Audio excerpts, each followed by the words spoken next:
Welcome back to another episode of the Cultivus Podcast, where we share stories of adversity that God uses to cultivate growth, resilience, and purpose.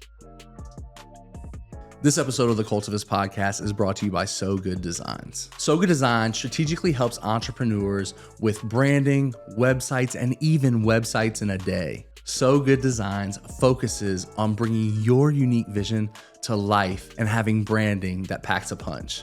Check out So Good Designs today. Our guest today, Will Bland, had the pleasure of knowing you for a long time, but really reconnecting this year. And to get everything kicked off, man, tell everybody a little bit about yourself, you know, who you are, what you do, that sort of thing, and we'll go from there. Yeah, so I have my hand on a lot of pots right now. Full-time side, I work as the Resilience, Risk Reduction, and Suicide Prevention Coordinator for the Kentucky National Guard. With that, within the Guard, I also serve as a Master Resilience Trainer. Recently became a holistic health and fitness integrator, which allows me to build workout programs for units, but also have a good understanding of exercise physiology and things like that. And really that background and those experiences have led to me wanting to make a greater impact and build something for myself as well. So with that, I've built a 5-step process to goaltending, is what I call it, to give intentional or direct intention to your goals. And so I built that 5-step process and started the Goaltending Podcast about 2 years ago. And being the host of that and starting to get into more individual coaching has been so fulfilling, and really that thing where I feel like I'm able to make an impact through not only sharing my own stories and personal experiences and knowledge of resilience and resiliency skills, but bringing in people to just share incredible stories that people can learn lessons from and apply to their own journey. And then with that, adding on to it, I became a fitness coach at F45 in Crestwood, Kentucky this year as well, to add on to it. Let's go. Yeah, so just that passion of overall health is just really a big thing for me, and I would be remiss if I didn't mention just very family focused person. My wife Brittany, my daughter Aaliyah, 7 years old, my son Jaden is 3. So just a full family of love. It's exciting, man. It's really cool to hear all the things that you get to do, and it's so cool that your title in the National Guard is resilience in there, and I think that's. Man, resiliency is a big deal. Yeah. And a lot of what we talk about on this podcast is how with adversity, we are grown in our resiliency, right? Based off the decisions we make, whether they help us or hurt us, it builds resiliency, just like anything else, right? That, when you go into the gym and you're lifting a weight that's heavier than you're used to, you build up a resiliency by doing it over and over again, right? Yeah. To be able to lift more and to achieve your goals. And I think that's so cool. I think that's such a relatable topic to so many different aspects of our life and things like that. So what we want to do now is we're going to hop in the time machine, go back in time, and I kind of want to know a little bit more about your upbringing, where you grew up at, family, things like that, to kind of get to where we are now and kind of work backwards. Man, so this one might get a little crazy. That's good. Let's get it. Very abnormal family and childhood. So my mom and dad divorced really early on. I was maybe 3 or so. It was too young for me to really remember. And so from there, my mom was single for a little bit, but she pretty quickly remarried. And so I had a stepdad for basically all of my elementary school years up until about 6th grade. And then they got divorced. And from there, we moved again. That was a hard transition for me, at that pretty young age, and kind of having some stability with my stepdad. He had his own things to work on, but he's the person I remember as a father figure in life that taught me a lot. And then my mom remarried again, not that long after, and a lot of disagreements with this stepdad. But there was also a lot of other abnormalities. So during that time when I was in high school, my mom told us that she was bisexual, and it also started having women live in our house too. And it created like a really like uncomfortable environment. It created a lot of like challenges just at home and things that you carry with you in your everyday life that people don't know what's going on if they don't know you, you know? And so I had a lot of like kind of, I don't know, what I called anger growing up, and something that I had a really hard time dealing with. A lot of emotions that I had a hard time dealing with. And I've talked about that some of my own podcasts, but really it wasn't until college where I reached the point that I was like, I don't want to be this angry person anymore. Like this is not who I want to be. I was unhappy with myself, and I looked in the mirror and was like, this is not who I want to be. And I came across a book in the airport one day titled Anger. Like just point it out, right? So where you talk about like where you are talking about God speaking to you, like that was a moment that I just said, like, I need to figure this out, and this is not who I want to be. And this book just like pops up in front of me, and I read it and I learned so much more about like understanding my anger and my emotions. And that was like a beginning of the journey of dealing with a lot of that stuff. And it just carried on when I like did master resilience training in the military and learned about resiliency skills and understanding the way that we think and ways to deal with problems in real time. So that's just a really quick, broad overview, of the childhood. Yeah. But it was so abnormal that like it, and it created a lot of challenges. But like you said, the adversity is something that like I think that has helped make me stronger. Yeah, for sure. No, that's really cool and crazy, and I did not know that. Yeah. And so, to one, first of all, I meant to say this earlier, like if you have not checked out the Goaltending Podcast, like you need to go do that right now. Also, not only we got a little plug here, we have the episode we just recorded for the Goaltending Podcast that people are going to have to go check out. I'm excited. I'll link that below. But, I think back, man, like, so just to kind of provide clarity, like I only went to Union for one semester, and I knew of you, and the only thing I knew is that you hooped and you rapped. Yeah. So, for me, like I need you to fill in some gaps for me, right? Yeah. So that was 2010, the fall of 2010 when I was at Union, playing football, and you were there, like I said, playing basketball, and I knew that you were a rapper, and then like it's crazy, like we just like randomly reconnected like 7 months ago. So like I need what led you from Union to the military? Were you already in the military? Like I kind of what was that journey like? What even led you to the military? Those are some of the questions that are kind of burning in my mind. Yeah. So there's a ton of gaps to fill in. The rapping thing, there's a pretty cool story behind that. I grew up rapping. My brother was kind of the consistent figure that I had in my life, or male role model that I had in my life in my earlier years. So he was about 4.5 years older than me. So when he started going to high school, I was like on the back end of elementary school, about to go into middle school. And he comes home one day and he's like, man, these guys at school, they do this thing called freestyling where they just rap off the top of their head and like come up with this stuff. And he like introduces me to rap. And it's something we just started doing for fun. And in middle school, like 8 Mile came out and like battle rapping and all this stuff. Classic. Like got Come huge, on. Yeah. And so I fed more into it. And then in high school, I started writing and was like a friend introduced me to a friend that they had who had a home studio and recorded my first couple of songs and stuff like that. It was very bad, just like in our episode that we did before this on the Goaltending Podcast. Talked about that not needing to be good when you first start. Right. You learn over time. Right. I was pretty bad. Yeah.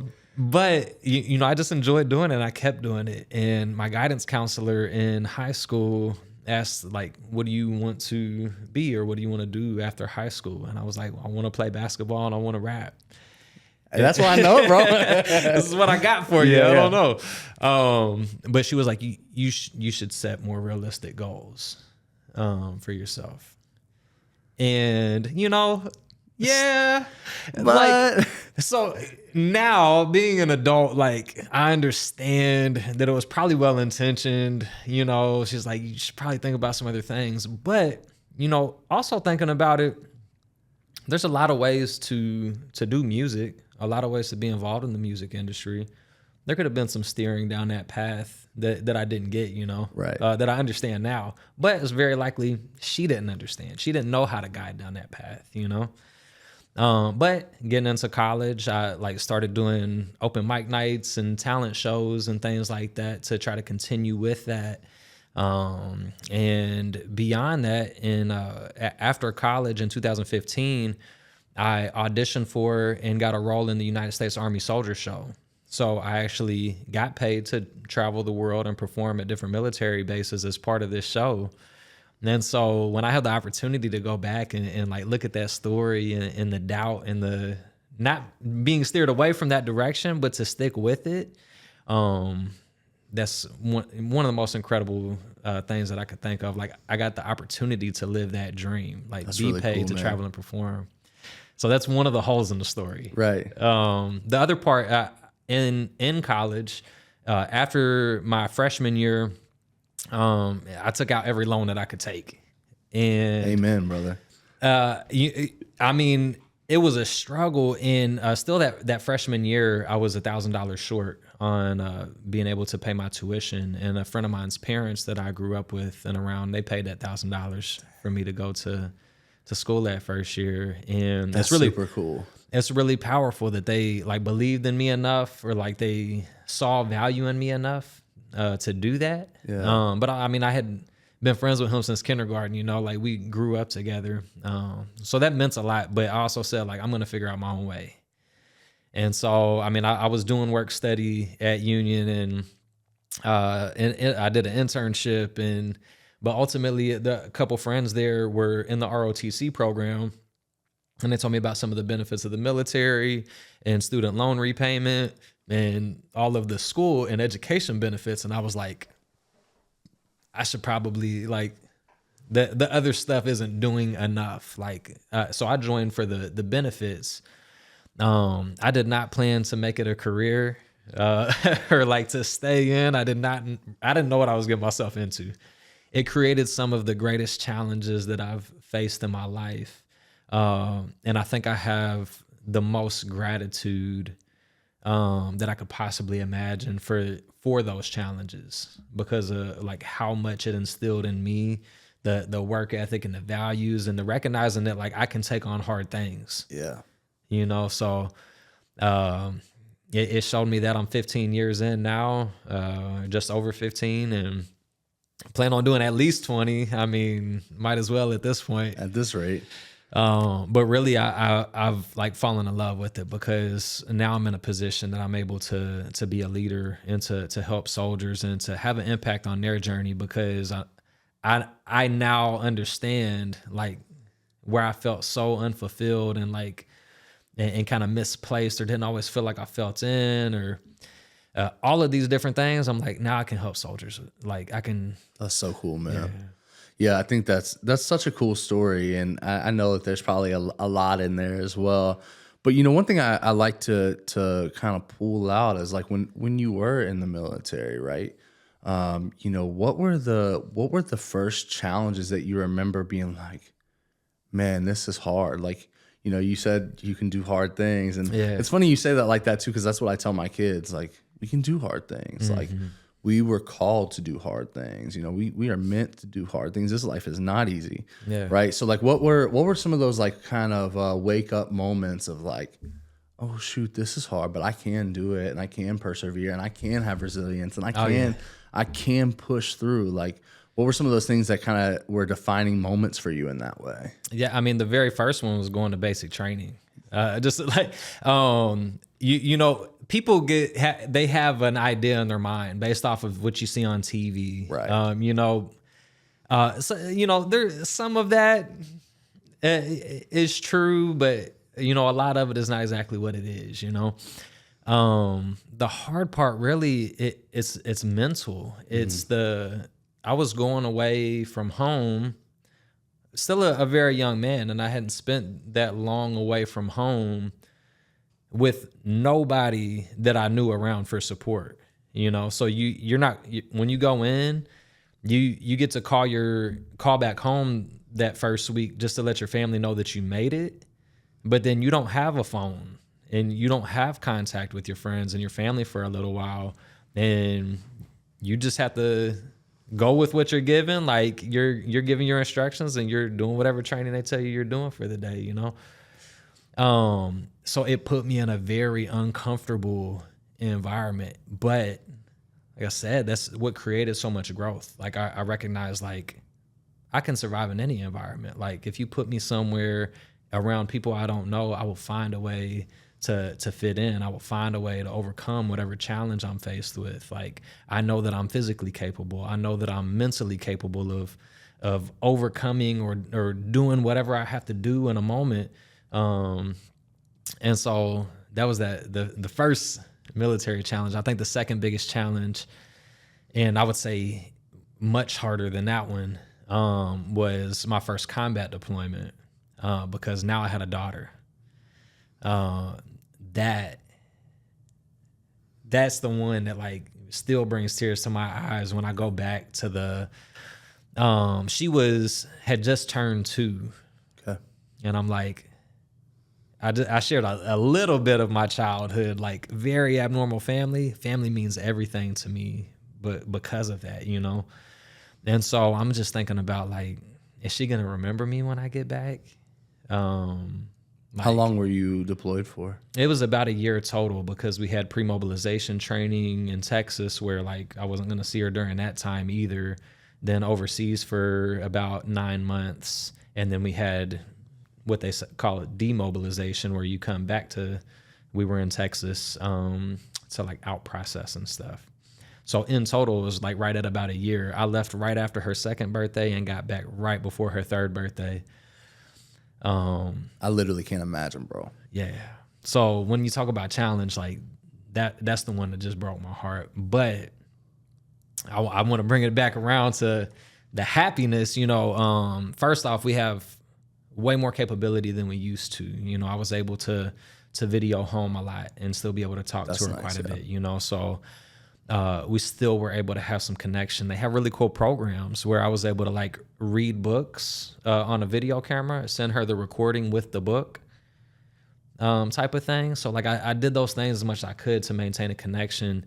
And that coming home ceremony when they met me at the armory to pick us up, and she saw me and she just ran into my arms. And I mean, we've got a video of that. I can't watch it without crying. Yeah. I can't hear you tell the story without crying. So, man, that's crazy. So like, you know, so you were able to communicate with her and your wife and those sorts of things on the occasion, but like, how did you even stay how did you even stay focused on what you were there to do? Like that's the thing that would be so hard for me, is like, I can't imagine being away from my family for that long. And like, I know that for me, like the only thing that could sustain me was like, just like tuning in to the Lord and like what I know to be true about, you know, him protecting my family and those sorts of things. Like, what sustained you? What kept you going that time? Like, was it just the next like time you were going to get to talk to them? Like, was that kind of like where your focus was, or?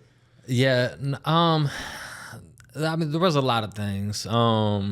First off, just building relationships with the people that you work with. Like in the Army, like we talk about camaraderie. You know, you got to rely on them too, right? Yeah, like we're all dependent on each other, but we're also all in that environment together. We're all facing that challenge. You know, so we talk about challenges together and build a connection. So you make these friendships, and you still have, you know, people around you on a day to day, and you do have. I mean, the mission, like you have to be able to kind of compartmentalize or like separate from like, I'm here and I need to be present. I'm here to handle this mission.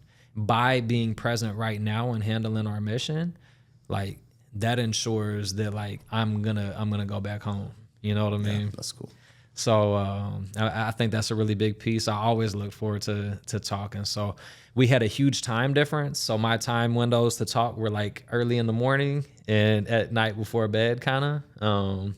So I generally talk to them twice a day, almost every day, in the morning and the evening. That's so cool, man. And I'm really grateful to hear that you had that opportunity, because I think that that's just like terrifying to me. And I think it's cool that that was like something that really fueled you to keep it pushing, right? So you get deployed, and you come back home. That is what, like 2019? I got back in 2020 during COVID. COVID hit while I was deployed. Okay. So, like over the course of that time, right? Your daughter is now 3 almost. You guys would have been about to have your son, right? Yeah. Shortly thereafter. So, can you talk a little bit about like what those challenges were? You know, did you have challenges like coming back and getting readjusted after deployment, like those sorts of things, like kind of post deployment is where my head is targeting to like your next kind of phase of life, I guess. Yeah. So I actually, there's 2 sets of challenges I think are important to talk about. There was also the challenge of leaving. Like I recognized that in preparing for the deployment, knowing that I was about to go away, like we were arguing a lot more before I left, because I was so caught on like, I need to maximize every minute. And if I ever felt that a minute was wasted on something that didn't matter, I would get so frustrated. But then I was wasting more time on being frustrated, and I didn't realize it. You know, it was hard. I think that's a really good point to talk on too. Yeah. So there's that leaving home that was really hard and created like challenges and us arguing, but we continued to talk. And I think that's like one of the most important things in a relationship is you can have the disagreements and you can have the fights, but you can't stonewall each other where you just shut down, or that creates the end. Like, right. You have to be able to talk at some point. Right. And I'm thankful that, you know, she a lot of times encouraged the start of the talking, but always been willing to talk, and that communication makes it easier to get through. But coming back, same, because she just spent a year raising a daughter on her own. You know, although I talked a couple of times a day, I mean, she did it on her own, and so they had their own set of routines and her own way of disciplining that to that point I hadn't been a part of. And so it created a lot of challenges in communication of like, where do I fit in now? How do I get involved with like discipline for our child, you know? And so part of it was kind of like, almost like a stepdad feeling for a little bit, where I'm like, this has been your thing. Like, how do I fit in now? You know? So that was a really challenging period for several months, really. And I would still say that there's times where I feel like that year of being gone, like still sometimes I feel has an impact on mine and my daughter's relationship. Like she built a much closer bond to her mom during that period. And I mean, a daughter-mom relationship anyway, you know? Yeah. But, so how, I guess, I mean, if you can be vulnerable into this space, is like, so what did it look like for you to overcome those challenges, right? What did it look like for you to say, okay, because I mean, here's the thing. At the end of the day, you could have just sat in that space, which would not have been a good thing to do, of like, I don't know what I'm doing, so I'm just going to do my own thing. Like, I'm going to do my best, but like, whatever. It's like, what steps did you take to get integrated into a way that says like, hey, like, I'm here. Like, like whatever you need me to do, I'm going to do it, but I'm going to try to find XYZ. Like, what did that look like for you guys? Yeah. I'm fortunate that, that I'm very familiar with practicing resiliency skills. Like, so at this point, I've already done master resilience training, and during my deployment, I was what they call it an MRT, but I was responsible for training our unit on those skills for master resiliency. Can you talk a little bit about what that means? Yeah. So what master resilience training is there's 14 different skills that help develop 6 core competencies. And that's things like self-awareness, character strengths, resilience, optimism, things like that. So the skills are things like goal setting. One that I love, it's called ATC. It stands for activating event, thoughts, and consequences. So it breaks down recognizing like things happen in life. You have an activating event, and that could be anything. It could be somebody cut you off in traffic, or you have an argument with your spouse, whatever it is. You have thoughts about whatever happened, like something triggers in your mind. It's a heat of the moment thought. And then there are consequences, which are your emotions and reactions to your thoughts. And so of those three things, you only have control over your thoughts. You don't have control over the things that happen in life, and you don't have control over your emotions and reactions to the thoughts that you had. If you're having negative thoughts, your emotions and reactions are going to follow that. And so that's one of my favorite skills to talk about. And from there, it goes into things like understanding thinking traps that people get into, like negative patterns in thinking. You learn about your own character strengths and the character strengths of others to recognize like how you best fit in and communicate in an environment, and then recognizing that other people are bringing different character strengths to the table. So that really opens your eyes to how you can better work with people. It also gets into assertive communication, active constructive responding, being able to listen and receive information and respond in an effective way. So that's just like a few of them, like as a brief, broad overview. Yeah, no, that's really great. And I can see how you explaining that makes more sense, and how it helped you kind of reintegrate in a lot of ways. Yeah. So, I mean, back to that though, like I've got knowledge of all these skills and I'm still struggling, you know? And I would literally I would talk to my wife because she knows that I'm a master resilience trainer. I'm like, I'm trying to run this through my head. And right now I'm like not getting there. And so part of it comes from understanding each other. She is I want to solve this right now person. And I am give me space for a little bit and let me do my skills in my head to try to think through this and try to, what I'm doing in those situations when I need time is I'm trying to ask myself questions of like, why am I thinking this way? Is this the right way to think in this situation? And to try to like think from her perspective as best as I can. Like, you know, what is she thinking? How does she feel based on her position? And the better that I get at trying to understand her perspective, the easier it is to let go of like what I'm struggling with. You know, and to let my guard down and understand like she's on my team. She's not my opponent. And so it just a lot of practice of like continuing to communicate, continuing to fight. And it's gotten easier and easier over time. That's really cool, man. And I think it's so interesting because like, you know, you played sports, you played basketball in college, and, you know, I played football, and, you know, then your military experience as well in this way. But like the camaraderie that you build with your teammates and with the people that you're going to, you know, battle with, literally, it is a great parallel if we can see it for life, specifically with our spouses, right? Is that like so often, man, we get in our own feelings as dudes. Listen, this is not like if you're out there and you're like, man, that's not me. You're there right now, I promise. But like as dudes, like we get into this mode where like we see our spouse as the opponent, we see our spouse as the battlefield, we see our spouse as the team that we're playing against, instead of seeing them as the partner, as the teammate, as the, you know, co-laborer that they are. Of like, we're not fighting against each other. We're fighting this battle that we got in front of us, right? Yeah. Whether it's, you know, hard things with work, or it's, you know, man, it's been so tough with the kids or whatever. Like the kids aren't the battle either. It's the reactions, it's the emotions, it's the triggering things that happen, right? And the quicker we see that we're on the same team versus the opponent mentality, and how our life experiences have shaped that, the quicker you get to go to the solution, right? Yeah. And it doesn't make the solution necessarily easy, but it does make the solution possible. Because if you're constantly feeling like you're in a war with the person that is side by side with you every day, like you're gonna keep missing out. It's just not the wave. And so I really appreciate that, and I think that's, you know, it kind of brings us to today as well, right? It brings us to what you do now.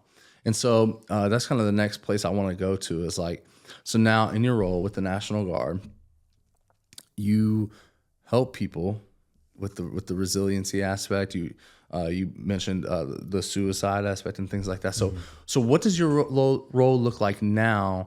What do you kind of do on a day-to-day basis to help the soldiers, like you were saying before?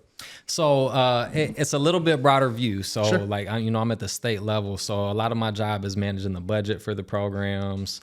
A really cool thing that I've been able to do this past year, though, is work on policy for the programs. And so this year I've actually developed a suicide prevention policy for the state, designed to be like a tool for unit commanders so that they kind of have a better idea of how to respond if a soldier is to has ideations or a suicide attempt, to give them kind of a flow chart or a guide of these are resources, this is your steps for how to report.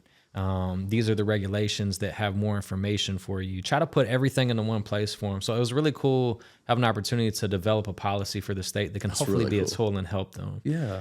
Outside of that, I'm just trying to find more and more, like, how do I create like initiatives to make this program, build visibility to it and get people more aware and help more soldiers. So a really unique thing that I'm doing is I'm tying that rap background in right now. After doing they call it ACE-SI, it stands for Ask, Care, Escort, Suicide Intervention. That's the training that the military does. It's an annual training requirement on like understanding how to ask questions if you notice changes in someone's behavior, how to recognize signs of potential suicidal ideations. And so after I did the course, like I came into the role, did the course that allows me to be able to train people in it. And one of the hardest things in the course is practicing asking somebody if they're thinking about harming themselves. It gets very uncomfortable. And like, that's just in a practice environment. You think about in the real world, like if you had to ask a friend that, the challenge that is to say those words. It's tough. And so it really inspired, like, how do I find a way to engage soldiers? How do I find a way to get them more engaged in this content? And I wrote a song that is a story. It's being in the shoes of the soldier. So the first verse of the song is like a platoon sergeant, somebody at a lower level or a squad leader even, recognizing behavioral issues, and then going to the first verse is them asking, like, hey, I'm recognizing all these problems with you. What's going on? And asking the question. And then the second verse is the soldier responding with like just a lot of life issues, a lot of problems, and gets into them like that they're thinking about suicide. And then the third verse is them responding with care and support and helping them. And I think it's going to be really powerful. It's still very early on in the works, but something that will hopefully be an Army-wide thing. So I'm working with National Guard Bureau right now on getting together to record the audio and do a music video with it. That's so cool, man. I'm so excited. When you told me about the song, I was just like so pumped, because I think that,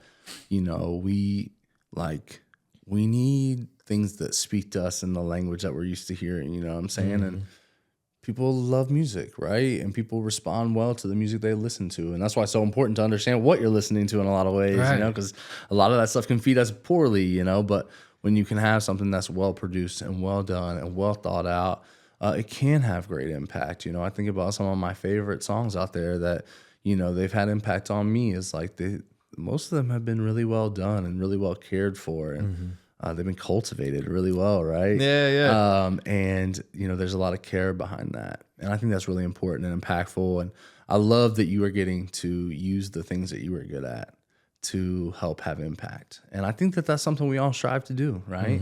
It's really, really awesome to see that, man. So, I typically ask what's next for folks, but you kind of answered that already, like what's coming up. But is there anything that you would say to somebody that they're in a spot like you were, right?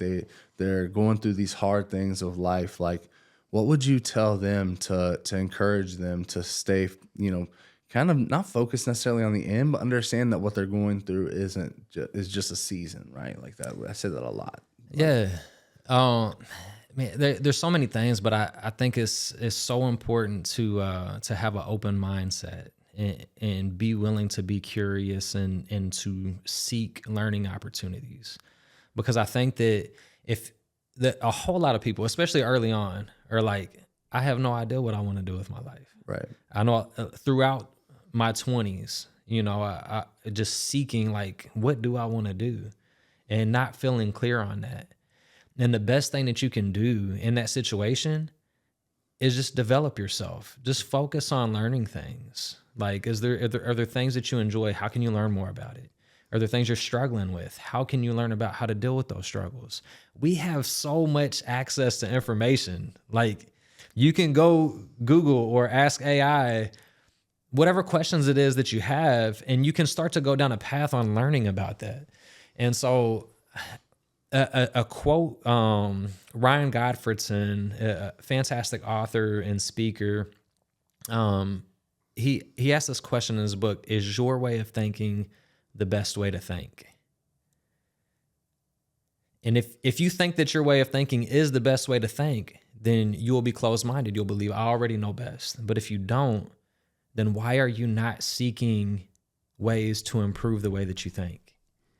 That's a quote that always like sticks in my mind. Yeah. Yeah. So I think it's just about recognizing like your way of thinking may not be the best way to think. Yeah. And if you can accept that and ask yourself that question in any situation and be open to the fact that you might not have the best way to think, that allows you to open your mind up to so much more. Man, that's really cool. Man, I appreciate you being on this podcast, and thank you for having me on yours as well.